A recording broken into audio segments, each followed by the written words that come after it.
Can I ask any of the panelists? You know, this whole thing, all of you have touched on living conditions in that area. But the key thing is that a mine worker arrives from Flagstaff in the Eastern Cape, goes to that mine and gets offered a living out allowance. That living out allowance is so much money, so they take the living out allowance because they want the cash. I'll take the cash as well, thank you very much. So they take the cash and go and live in the squatter camp next to the mine.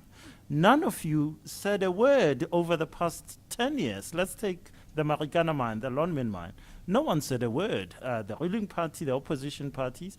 I'd like to know, given that business, labor, and government seem as if we're complicit, particularly on the issue of the living out allowance and what it's cost shack settlements all over Rustenburg. Where is NEDLAC in this? Where is the relationship that says government, labor, business, opposition parties speak to each other? Does NEDLAC work or isn't it working? Why do we have issues like Marikana when there are mechanisms set up in 1997 under the LRA and so forth to help resolve this sort of thing? Well, network is working. Obviously, there are a number of issues they are dealing with, but with respect to the issue are raising, we have identified it. In fact, part of the discussion with the mining companies was, let's find a better way of dealing with it rather than dishing money to the workers who then don't use it for accommodation. Let's build houses.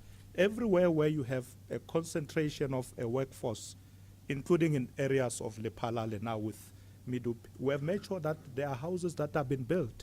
And some of the mining companies, I must say, have come on board now to ensure that we go that direction, because we can see that that is a problem. I mean, I think on that score we could agree. My legitimate concern here is that often we like to treat labor in true accounting terms as an expense and as someone that, and we have ownership over people. I think what we've got to do is mature this discussion to say, let South Africans be independent. So what the minister is saying about building of houses is a valid, legitimate issue.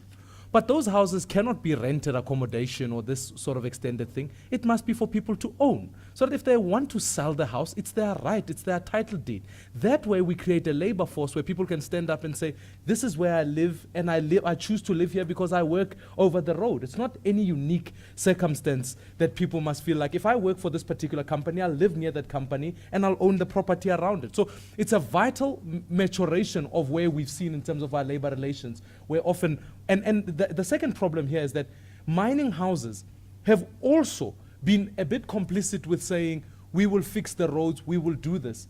That's not correct, because it in fact takes government out of the equation. The reality is there's a municipality in Rustenburg that should have been building the roads, that should have been building the houses. Where is their role in the contribution towards that issue? Mining houses cannot be running a business and also be running communities. Municipalities are that for. Well, I wouldn't entirely agree that the mining houses would not have any responsibility in terms of the infrastructure around them, because they are the ones that are utilizing that infrastructure. We basically, the Marikana issue, there's always many agendas and many different levels of things going on at any given time. So yes, there was real genuine grievances in terms of people's living conditions, etc. But the agendas that jumped onto the backs of those things and played them out to the extent that they were played out are problematic. And that I do think people like Labour have to take responsibility for. And that is something that we shouldn't neglect, and we should hold Labour as responsible as we want to hold government and business. So, comment, do you have a... Thank you very much. I think it's important for us to own up as political parties, as well as even business and government, that we could have done this better. And the better way could have been to talk about this, to actually interact, to include NEDLAC, so that, you know, we try and identify some of these problems at an earlier age. It is quite important for us to own up that when the Marikana incident happened, that's when a lot of people suddenly got up and realized that things were quite terrible and the situation could have been handled better. So I definitely do agree with you, Justice, that why were we not actually doing something even before then? It's very important for us to do that and to continue doing that and to acknowledge the fact that, if you give people money and you are still paying them very little, they will take that money and add it onto their salaries so that they can send more money home.